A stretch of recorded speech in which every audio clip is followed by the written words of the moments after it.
Minha amiga e meu amigo, é muito comum as pessoas me abordar nas ruas para falar sobre política, política atual em que o Brasil está vivendo.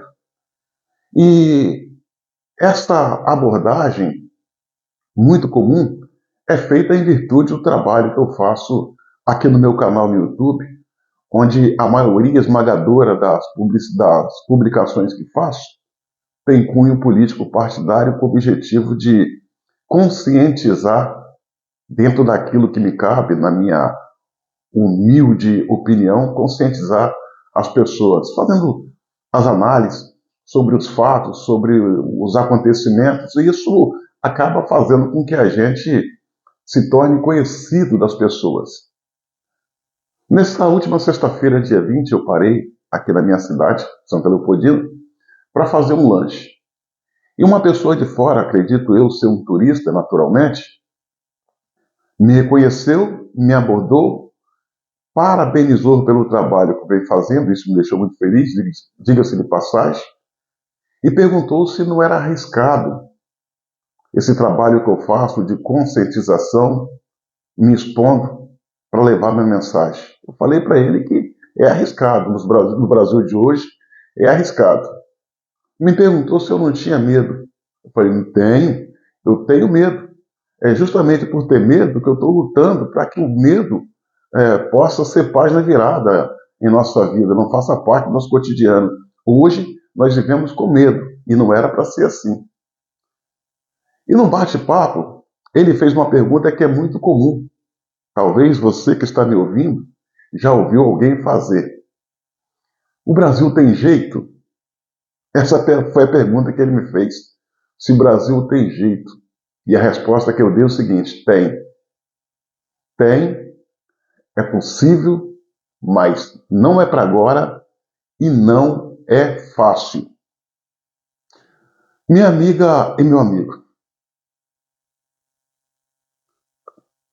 esta pergunta que ele fez é a pergunta de muitos brasileiros. Se o Brasil tem jeito, tem jeito, tem jeito. Só que a situação é tão embaraçosa, é tão tenebrosa, que não é da noite para o dia, não vai ser fácil e não vai ser de forma pacífica.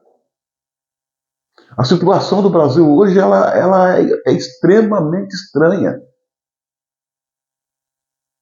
E a situação em que nós nos encontramos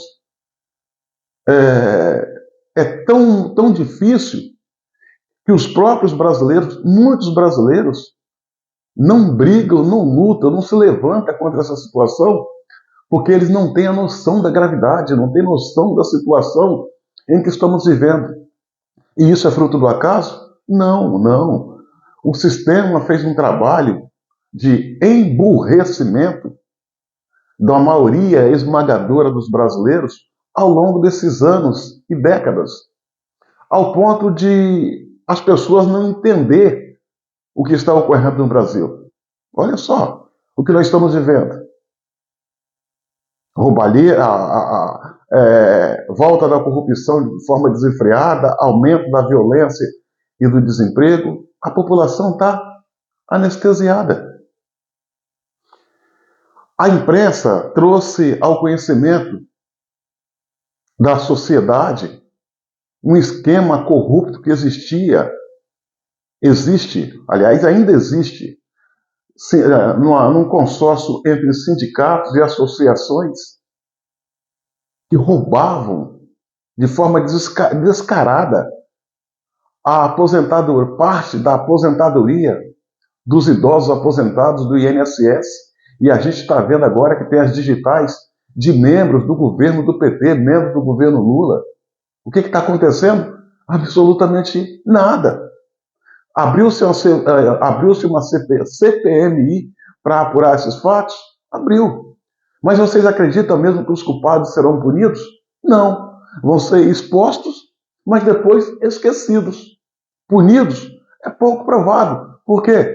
O Brasil está todo aparelhado, as instituições estão todas aparelhadas, hermanadas para o mal, para ser o sustentado dessa patifaria que o Brasil vive hoje. E a população o que faz? Diante desse fato, está nem aí. Nem mesmo os idosos vítimas, conseguem se manifestar. Por quê? Não, está tudo natural, é normal. Normalizar o crime e a corrupção. Olha os veículos de imprensa, a maioria esmagadora deles, em especial os tradicionais, no que virou porta-vozes de crime organizado, de facções corruptas, de governo nefasto e solapador da pátria. A grande maioria de órgãos de imprensa, hoje, lamentavelmente, não está do lado do povo, não está do lado da verdade. Está do lado daqueles que ele deveria denunciar e combater o sistema. Olha as nossas forças policiais. Quando eu falo forças policiais, vamos especificar a Polícia Federal Brasileira. Olha no que virou. Essa mesma polícia que até alguns anos atrás os seus agentes davam autógrafo à população na rua, hoje é enojada, reprovada, porque um grupo dentro da instituição acabou arrastando toda a instituição para a vala comum, porque usando dos instrumentos da instituição, fizeram-se polícia política do sistema. Cangaceiros do sistema. E isso é observado pela população. Aqueles que ainda pensam e reprovam essas atitudes. Aí nós vamos para nossas Forças Armadas. As Forças Armadas que no passado era odiada pela esquerda, respeitada pela direita. A partir daquele evento reprovável do 8 de janeiro, em que foi promovido um quebra-quebra na sede dos três poderes em Brasília, o que o Exército Brasileiro fez? Cercou quase 2.000 pessoas, a maioria delas, não todas, inocentes, que não tiveram nada a ver com os atos do 8 de janeiro, e entregaram à Polícia Federal, na condição de presas. Nos primeiros dias, elas ficaram confinadas na quadra poliesportiva da Polícia Federal, que num primeiro momento foi usada como campo de concentração do sistema. Depois, essas pessoas passaram por um processo de triagem, foram distribuídas para os mais diversos presídios, e onde muitas delas se encontram até hoje, cumprindo penas, porque foram julgadas e condenadas sobre a acusação de tentar contra a democracia. Penas absurdas de 17, 14 anos, que não se justifica, sem querer me alongar nos exemplos, a Débora do Batom, 14 anos. Graças ao Exército Brasileiro, que ao agir dessa forma acabou jogando luz negativa sobre todas as Forças Armadas brasileiras, que hoje não são respeitadas, são motivo de piadas e memes nas redes. Além do mais, essas Forças Armadas, que num passado recente era odiada pela esquerda, admirada e apoiada pela direita, hoje continua sendo odiada pela esquerda e enojada pela direita. Não sobrou ninguém para bater palma para eles. Eu fico me perguntando o que vai ser do desfile de 7 de setembro desse ano, quando se comemorará a independência do Brasil. É uma tradição o desfile dos militares com a população prestigiando. Como será? Aí, minha amiga, meu amigo, vem a PGR, Procuradoria-Geral da República, que deveria estar fiscalizando, acompanhando, prezando pela legalidade, mas o que a gente está vendo através do Procurador-Geral da República, o senhor Paulo Gonet, é endossar arroubos autoritários promovidos pelo Supremo Tribunal Federal, que, por sua vez, é o guardião da Constituição, mas não exerce com afinco o seu papel de guardar a Constituição. O que eles fazem é papel de coveiro. O Congresso Nacional, Câmara e Senado, que é a nossa casa legislativa, aceita que o seu verdadeiro papel, de acordo com a Carta, a Constituição, seja usurpado pelo Poder Judiciário, entenda, Supremo Tribunal Federal. O Supremo Tribunal Federal, que deveria estar arbitrando questões constitucionais, está legislando no lugar do Congresso. E o Congresso, que deveria estar legislando, nada faz, aceita tudo. Inúteis, inúteis, completamente inúteis. Se eu fechasse o Congresso agora, o Brasil ganharia, porque essa atual composição de senadores e ministros, de senadores e deputados, ou melhor dizendo, a atual composição não tem utilidade nenhuma, salvo raríssimas exceções, sem querer generalizar. Olha o governo Lula, o poder executivo, que deveria estar proporcionando políticas públicas que pudessem melhorar a vida da população, o que faz? O inverso. Quer promover a censura, soltura de presos, liberação de entorpecentes, legalização do aborto e tantas coisas que vão contra o interesse da sociedade. E quem se levanta contra o governo? Nada, ninguém. Apenas uma oposição no parlamento ainda tímida e não tão forte quanto deveria. E por aí vai, senhoras e senhores. O Brasil tem jeito? Sim, sim, tem jeito. Mas o Brasil precisa, o próximo presidente que entrar à frente do comando dessa nação tem que ser duro, muito duro. Não se trata de jogar dentro das quatro linhas e nem fora dela. Tem que ser tolerância zero, ou seja, jogar em cima da linha que margeia o campo. Vamos fazer uma analogia, um campo de futebol. Vamos que a minha mão seja um campo de futebol. Se a bola está aqui dentro do campo, está em jogo. Se a bola corre em cima da linha, ainda está em jogo. Fora da linha, está fora do jogo. Então, a questão das quatro linhas da Constituição já não cabe mais nesse momento. O que o Brasil precisa fazer, e para ser passado a limpo é necessário e urgente, é que o mandatário não jogue nem fora das quatro linhas, porque é ilegal, e nem no centro das quatro linhas, embora seja legal. É usar o extremo, o limite, jogar em cima da linha como se joga, como se fosse uma partida de futebol. E é para isso que existe o VAR. Então, a situação é extremamente delicada. Com romantismo, não vai passar esse Brasil a limpo, não vai mudar. O mandatário que assumir esse país não tem que ter a preocupação em ser visto como um bonzinho por esse sistema, tem que jogar duro, tem que vir preocupado em salvar o Brasil e não fazer amigos, e não pacificar o país querendo agradar essa gente. Eles são inimigos, eles não são adversários do Brasil, eles são inimigos. Eles compõem um sistema que tem um objetivo claro de escravizar o povo, e está escravizando, e solapar nossas riquezas, estão solapando. Os inimigos são conhecidos, todos inimigos do Brasil e dos brasileiros são conhecidos.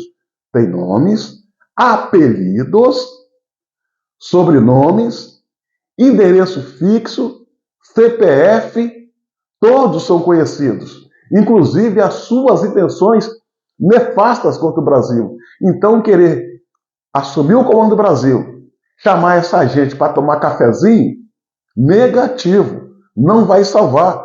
É dar a eles a oportunidade de estudar o terreno e fazer de forma a dar certo aquilo que eles não tentaram na primeira. Para passar esse Brasil a limpo, o Brasil dar certo, vai ter que ser vai ter que jogar duro, vai ter que ser doloroso, mas necessário. Não tem que ser piedoso com essa gente. Injusto? Não. Bonzinho? Jamais. É usar os rigores da lei no limite extremo contra eles. Eles não são, repito, eles não são adversários. Eles são inimigos. Adversário você respeita. Inimigo você combate a ferro e fogo de acordo com os rigores da lei. Qual a diferença de adversário para inimigo? Adversário, ele pensa diferente de você, porém ele quer chegar no mesmo lugar e quer atingir o mesmo objetivo, o bem do Brasil e dos brasileiros. O que difere é a forma dele caminhar, o caminho que ele segue, mas o objetivo é comum, o bem coletivo. Já o inimigo não. O inimigo quer provocar sofrimento e dor aos brasileiros, retrocesso ao Brasil, para fazer valer as benesses de um grupelho. Mesmo que isso provoque dor e sofrimento ao povo. Isso é inimigo. É pensar diferente em todos os sentidos. É ter um objetivo diferente do seu. Isso é inimigo. Adversário é diferente. Adversário, ele busca o mesmo objetivo. Adversário, assim sendo, se diverge, se respeita, se discorda, se combate no campo das ideias, mas inimigo, querer conversar com inimigo, fazer cartinha para inimigo, chamar inimigo para tomar café, achando que vai celebrar a paz, não vai dar certo. Se nós quisermos salvar esse Brasil, nós temos que ter muita galhardia, muita disposição e estar preparado para fazer um jogo duro sobre a luz da legalidade e no extremo dela. Caso contrário, se for na base do romantismo, nós vamos continuar nessa situação com tendência a piorar. A situação é muito, mas muito delicada e podre. Olha o que estão fazendo com a nossa educação. Hoje, se você perguntar a um garoto aí da quinta série quem libertou o Brasil, não sabe. Pergunta básica de história. Olha a nossa classe artística. Uma vergonha. A classe artística brasileira é uma vergonha. Em qualquer lugar do mundo decente, a classe artística fica sempre ao lado da democracia, ao lado do povo, contra o sistema solapador. Aqui é o inverso. Eles se fazem porta-voz do sistema. É claro que não é de graça. Eles são remunerados para isso, através da Lei Rouanet.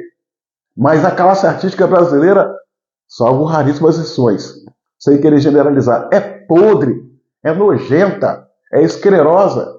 E por aí vai. Até o nosso futebol, que era uma paixão nacional, hoje a CBF está podre. Está podre. Tem um ministro do Supremo Tribunal Federal que exerce influência lá dentro. Olha só a situação que nós chegamos. A nossa seleção brasileira de futebol, embora não saiba a população, a maioria dela, está podre. Então, se a gente quiser passar esse Brasil a limpo, meu irmão, temos que jogar duro. Temos que jogar duro. Essa coisinha de romantismo com eles não têm romantismo com a gente, não. Não tem romantismo, não. Essa coisa da direita conservadora do Brasil, se chegar ao poder e continuar poupando esses canalhas, eles vão penalizar os brasileiros de uma forma infernal, como a gente está vendo. O Olavo de Carvalho disse um dia: se você, Olavo de Carvalho, abre aspas, se você da direita se você da direita não penalizar a esquerda pelos crimes que ela cometeu, se ela chegar no poder, ela vai te penalizar, você da direita, pelos crimes que você não cometeu. E a gente está vendo. Por quê? A direita é muito romântica. A direita é muito romântica. E é preciso deixar o romantismo de lado. Isso é guerra. Isso é guerra. Enquanto nós estamos aqui de forma romântica, eles estão prendendo os nossos por razões inexistentes. Então, para salvar esse Brasil, tem que ser duro. Ao invés de jogar nas 4 linhas ou fora dela, temos que jogar no limite. Não dá mole para essa gente.